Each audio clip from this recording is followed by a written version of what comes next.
আর পলিসাইথেমিয়াতে কি হচ্ছে, viscosity high হয়ে যাচ্ছে, কারণ কি ব্লাড কর্পাসেলের পরিমাণ যত বেড়ে যাবে তত আমরা জানি যে ভিসকোসিটি আর ঘনত্ব আর কি, যেটাকে ঘনত্ব বলছে, সেটা বেড়ে যাবে। আর যদি ভিসকোসিটি কখন কম হবে, যখন ব্লাড সেলের পরিমাণ কমে যাবে তখন ঘনত্ব কমে যাবে। ডাব্লিউবিসি আর লিউকোসাইট এর কাজ কি?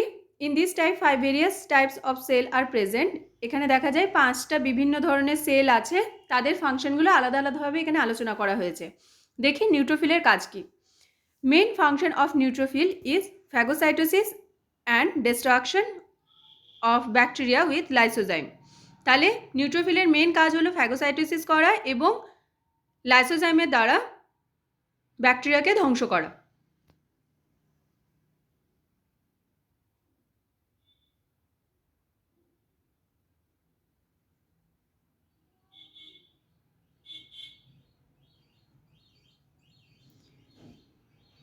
Neutrophil is also called macrophages as they will take up smaller particles than by the macrophages. তাহলে নিউট্রোফিলকে মাইক্রোফেজও বলা হচ্ছে, কি কারণে? কারণ কি তারা স্মলার যে পার্টিকেলগুলো থাকে সেগুলোকে ফ্যাগোসাইটোসিস প্রক্রিয়ায় নষ্ট করে।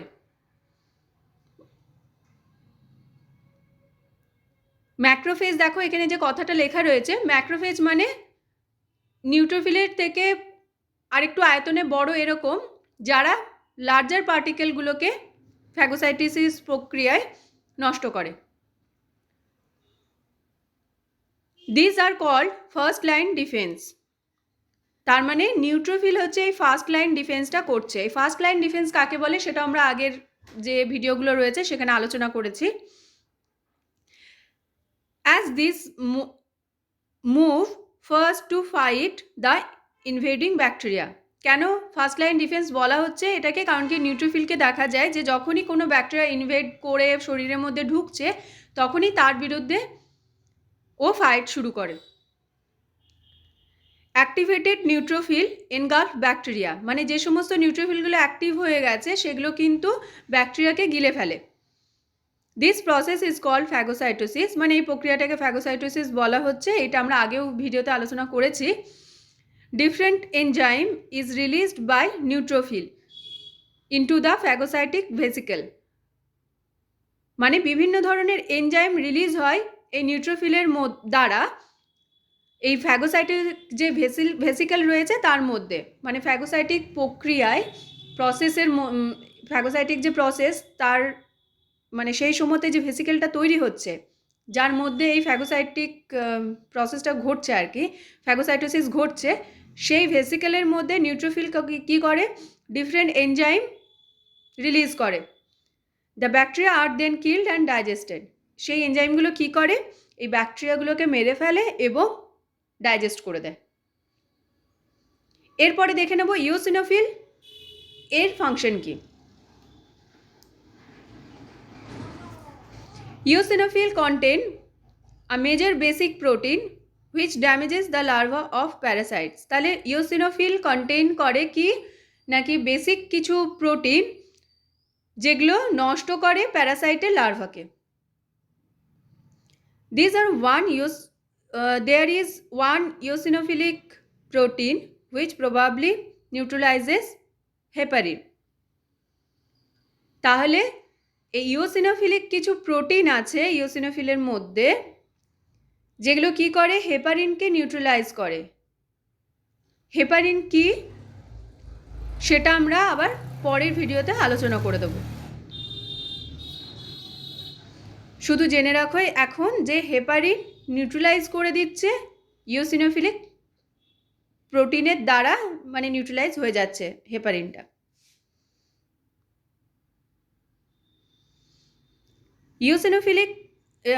Eosinophil inactivates the slow reacting substances. তাহলে ইওসিনোফিল কি করে? স্লো রিঅ্যাক্টিং সাবস্টেন্সেস যেটা মাস্ট সেল থেকে রিলিজ হয় সেটাকে ইনঅ্যাক্টিভেট করে দিচ্ছে। আমরা জানি মাস্ট সেল থেকে যেগুলো রিলিজ হয় সেগুলো কিন্তু কি করে? অ্যালার্জিক রিয়াকশন করে। তাহলে অ্যালার্জিক রিয়াকশনকে ইনঅ্যাক্টিভেট করছে এটা। And prevent effect of histamine in allergic reaction, মানে এই যে হিস্টামিন যে অ্যালার্জিক রিয়াকশন দেখাচ্ছে সেটাকেও প্রিভেন্ট করছে, ঠিক আছে। So eosinophil have anti allergic action, তাহলে ইওসিনোফিলের একটা অ্যান্টি অ্যালার্জিক অ্যাকশন রয়েছে। Eosinophil also contain peroxidase, eosinophil peroxidase contain করে, মানে এটা তার মধ্যে থাকে। This are motile and phagocytic, মানে এটা এটার একটা মোটিলিটি রয়েছে আর কি। আর ফ্যাগোসাইটোসিস করে। Take up antigen antibody complexes, antigen antibody যে কমপ্লেক্সগুলো বডির মধ্যে তৈরি হয় সেগুলোকে এরা ফ্যাগোসাইটোসিস প্রসেসে নষ্ট করে দেয়। Chemotaxis is also shown by eosinophil, তাহলে ইওসিনোফিল কেমোট্যাক্সিস এটাও হচ্ছে করে। Eosinophil destroy some parasitic worms, মানে প্যারাসাইটিক যে ওয়ার্মসগুলো রয়েছে সেটাকেও ধ্বংস করে দেয় এই ইওসিনোফিল। এরপরে দেখে নেব বেসোফিলের কাজ কি। Basophils are like mast cell, they have histamine in granules and histamine is released resulting in immediate hypersensitivity reaction like urticaria, rhinitis, anaphylactic reaction etc.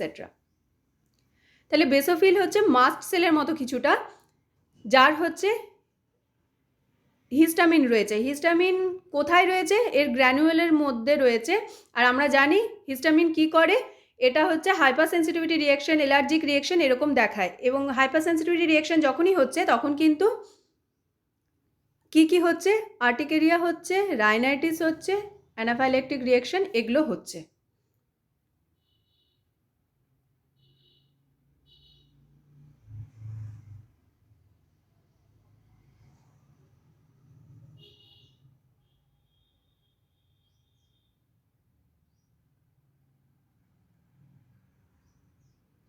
বেসোফিলের আর কাজগুলো কি কি? Basophil also have role in inflammation, তাহলে বেসোফিলের আরেকটা role হচ্ছে গিয়ে inflammation করা। যদি কোনো অ্যান্টিবডি ঢুকছে কি ফরেন বডি ঢুকছে তখন হচ্ছে ইনফ্লামেশন করা হচ্ছে বেসোফিলের কাজ। Basophil also contain heparin, protease and other mediators of inflammation, তাহলে বেসোফিল কন্টেন করে কি কি? হেপারিন থাকছে, প্রোটিয়েজ থাকছে অ্যান্ড আদার কিছু মেডিয়েটার যেগুলো হচ্ছে ইনফ্লামেশন করে সেগুলো থাকছে। Basophil have phagocytic function too, তাহলে বেসোফিলের ফ্যাগোসাইটিক ফাংশনও থাকছে। এরপর দেখে নেব লিম্ফোসাইট এর কাজ কি। Important function of lymphocyte is defence mechanism called immunity. লিম্ফোসাইটের ইম্পর্টেন্ট কাজ হলো ডিফেন্স মেকানিজম করা, মানে ইমিউনিটিতে হেল্প করা। From functional view point lymphocyte are two types, মানে ওরা যেরকমভাবে কাজ করে সেই অনুযায়ী এদেরকে দুভাগে ভাগ করা হয়, B lymphocyte and T lymphocyte. B lymphocyte এরা রেসপন্সিবল ফর হিউমারাল ইমিউনিটি, মানে মনে রাখবে সবসময় বি লিম্ফোসাইট হিউমারাল ইমিউনিটি করে, এটা কিন্তু অনেক সময় শর্ট কোশ্চেনেও আসে এবং খুব ইম্পর্টেন্ট। আর টি লিম্ফোসাইট কী করে? Responsible for cell mediated immunity or cellular immunity and release lymphokines. Lymphocyte produce antibodies, interferons, lymphotoxin and control immune mechanism. তাহলে লিম্ফোসাইট কী করছে? প্রডিউস করছে অ্যান্টিবডিজ, ইন্টারফেরেন্স, লিম্ফোটক্সিন আর কি করছে? ইমিউন মেকানিজমটাকে কন্ট্রোল করছে, ঠিক আছে। এরপরে দেখে নেব মোনোসাইটের কাজ কি। Monocyte is converted to macrophages, মানে আমরা দেখেছি এর আগে নিউট্রোফিল কী করছে? মাইক্রোফেজে পরিণত হচ্ছে, আর মোনোসাইট ম্যাক্রোফেজে পরিণত হচ্ছে, এখানে আমরা দেখছি। তো এগুলো কিন্তু শর্ট কোশ্চেনের জন্য খুবই ইম্পর্টেন্ট চলে আসে, কখনো ভুল করবে না। নিউট্রোফিল কথাটা ভালো করে শোনো, নিউট্রোফিল কিন্তু মাইক্রোফেজে পরিণত হচ্ছে আর মোনোসাইট ম্যাক্রোফেজে পরিণত হচ্ছে। আর ম্যাক্রোফেজ দুটোই কিন্তু ফ্যাগোসাইটিক অ্যাকশন দেখায়, ঠিক আছে। তাহলে মোনোসাইট ম্যাক্রোফেজে কনভার্ট হচ্ছে এবং ফ্যাগোসাইটিক অ্যাকশন দেখাচ্ছে। Monocyte process antigen for presentation to lymphocyte, মানে মোনোসাইট অ্যান্টিজেনকে এমনভাবে প্রসেস করে যাতে লিম্ফোসাইট বুঝতে পারে যে একটা ফরেন বডি ঢুকেছে আর কি। মোনোসাইট সিক্রেট ইন্টারলিউকিন 1, তাহলে মোনোসাইট সিক্রেট করে interleukin 1। Monokines secreted by monocyte stimulate T cell. তাহলে এই যে মোনোকাইন্স, এটা কার দ্বারা সিক্রেট হচ্ছে? মোনোসাইটের দ্বারা, এবং এটা স্টিমুলেট করছে টি সেলকে। টেক পার্ট ইন ইনফ্লামেশন, এবং ইনফ্লামেশনে মানে ইনফ্লামেশন যে প্রসেসটা সেখানে অংশগ্রহণ করছে। অ্যাক্ট অ্যাজ পাইরোজেন, এবং আমরা জানি যে ইনফ্লামেশন হলেই একটা ফিভার আসার একটা হচ্ছে মানে চান্সেস থাকছে, শরীরকে বোঝায় যে একটা ইনফেকশন হচ্ছে কি ইনফ্লামেশন হচ্ছে, যার জন্য ফিভারটা আসার জন্য কিন্তু এই পাইরোজেন সিক্রেট হওয়ার খুব দরকার, কিংবা পাইরোজেনের উৎপন্ন হওয়া শরীরের মধ্যে প্রডিউস হওয়ার খুব দরকার। যে দেখো এখানে কি বলছে, যে take part in inflammation and act as pyrogen, মানে ইনফ্লামেশনের অংশগ্রহণ করছে এবং পাইরোজেন হিসেবে কাজ করছে। ফিভার প্রডিউসিং, কথাটা দেখো লেখা রয়েছে, মানে পাইরোজেন ফিভার প্রডিউস করে। এরপরে দেখো প্লেটলেটের ফাংশন কি? আমরা এতক্ষণ পড়লাম ডাব্লিউবিসি আর লিউকোসাইটের টোটাল ফাংশনটা পড়লাম। 5টা যে ভাগ রয়েছে ডাব্লিউবিসির, সেই 5টা ভাগের আলাদা আলাদা কী কাজ সেটা আমরা পড়লাম। এরপরে আমরা চলে আসছি প্লেটলেট আর থ্রম্বোসাইটস, এর কাজ কি সেখানে।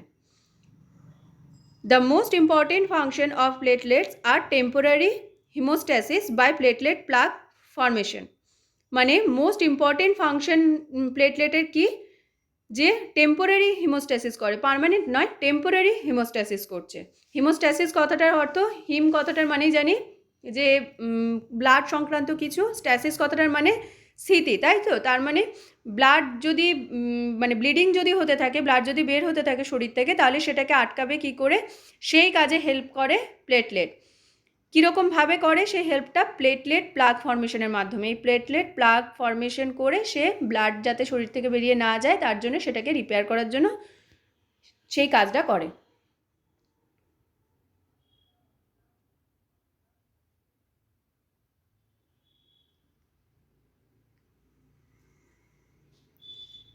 ভেসোকনস্ট্রিকশন in the damaged vessels is another important function. তাহলে ভেসোকনস্ট্রিকশন কথাটার অর্থ হলো ভেসেল কনস্ট্রিক্ট করে যাচ্ছে। তাহলে যে জায়গায় ড্যামেজ হয়েছে, যেখান থেকে ব্লিডিং হচ্ছে, সেটা যদি কনস্ট্রিক্ট করে যায় তাহলে ব্লিডিংটা বন্ধ হবে, তাই তো? তাহলে সেটাতে হেল্প করছে কে? এই platelet. Platelet are also involved in repair of damaged endothelium by being deposited on the damaged side and thus making a smooth layer on intima. তাহলে কি করছে প্লেটলেট? আর যে মেন কাজটা করছে সেটা হচ্ছে ড্যামেজ যে এন্ডোথেলিয়াম কথার অর্থ ব্লাড ভেসেলের ভেতরের যে লেয়ারটা, সেই জায়গায় যে ড্যামেজ হয়েছে সেটাকে কিন্তু রিপেয়ার করছে। কীরকমভাবে করছে? প্লেটলেট ডিপোজিট হয়ে যাচ্ছে, মানে প্লেটলেটগুলো এসে জমা হয়ে যাচ্ছে কোন জায়গায়? যে জায়গাটায় ড্যামেজ হয়েছে সেই জায়গায়, ড্যামেজ সাইটে এসে ডিপোজিট হয়ে যাচ্ছে, দিয়ে এন্ডোথেলিয়ামের যে ড্যামেজটা হয়েছে সেটাকে রিপেয়ার করছে। আর এই যে এন্ডোথেলিয়াম মানে ওটাকে কি বলা হচ্ছে? তোমরা তো মানে আগে দেখেছো যে ব্লাড ভেসেলের যখনই ভেতরের লেয়ার মানে এন্ডোথেলিয়ামের কথা বলছি, তখনই সেটাকে বলা হয় টিউনিকা ইন্টিমা, তাই তো? তাহলে টিউনিকা ইন্টিমার যে স্মুথ লেয়ারটা রয়েছে সেটাকে আবার আগের মতো গঠন করে দেয়, যেটা ড্যামেজ হয়েছিল সেটাকে রিপেয়ার করে দেয়। So platelet helps in wound healing. তাহলে উন্ড হিলিংয়ে প্লেটলেট হেল্প করছে। Platelets help in blood coagulation. Platelet কিসে হেল্প করে? ব্লাড কোয়াগুলেশনে। ব্লাড কোয়াগুলেশনটা আমরা এরপরে পড়বো ভিডিওতে, দেখে নেবো যে কীরকম পরপর কী কী হয়। Clot retraction is another important function of platelet. তাহলে ক্লট রিট্রাকশন হচ্ছে another important function of platelet. Clot retraction বলতে মানে যে ক্লটটা ফর্মেশন হয়েছে সেটা শরীরের মধ্যে ভেঙে কীরকমভাবে আবার ব্লাড ফ্লোটা নর্মাল হয় সেটা। Platelet phagocytose antigen antibody complexes. তাহলে অ্যান্টিজেন অ্যান্টিবডি কমপ্লেক্সগুলোকে ফ্যাগোসাইটোসিস যে প্রসেসটা রয়েছে তার মাধ্যমে প্লেটলেট নষ্ট করছে।